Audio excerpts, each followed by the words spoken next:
Hello friends, welcome back to my YouTube channel. আজকে আমি তোমাদের একটা নতুন রেসিপি করে দেখাবো। দেখো, এটাকে বলে খারকুল পাতা বাটা। আমি খারকুল পাতা বাটা খুব খেতে ভালোবাসি, তাই তোমাদের সাথেও শেয়ার করছি। দেখো, পাতাটা অলরেডি কেটে ধুয়ে শুকনো খোলায় নেড়ে পেস্ট করেছি।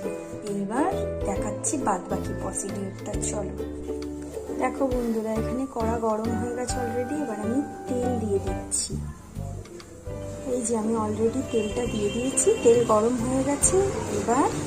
এবার আমি এক চামচ রসুন দিয়ে দিলাম।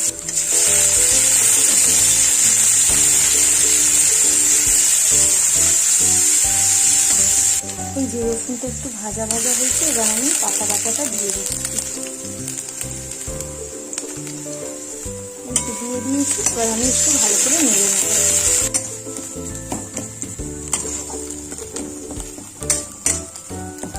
এবার আমি এতে একটু লঙ্কা গুঁড়ো, হলুদ গুঁড়ো, নুন আর আবার একটু তেল দেব, কারণ এইটা একটু তেল না দিলে না রেসিপিটা ভালো হয় না। এবার আমি ভালো করে মিলিয়ে নেব। এটা একটু টানতে টাইম লাগে, হালকা হালকা জল থাকে, এরকম করে করে নিতে হবে। যখন হয়ে আসবে 2-4 দানা চিনি দিয়ে দেবে। হ্যাঁ, নামমাত্র, বেশি দেবে। ভীষণ ঝাঁঝ ওঠে, কাশি উঠে আসে। দেখো, এরকম টেক্সচার হলে রেডি খারকুল পাতা বাটা আজকের রেসিপি। তোমরাও বাড়িতে করে ট্রাই করে দেখো কেমন হয়েছে, আর অবশ্যই আমাকে কমেন্টে জানিও।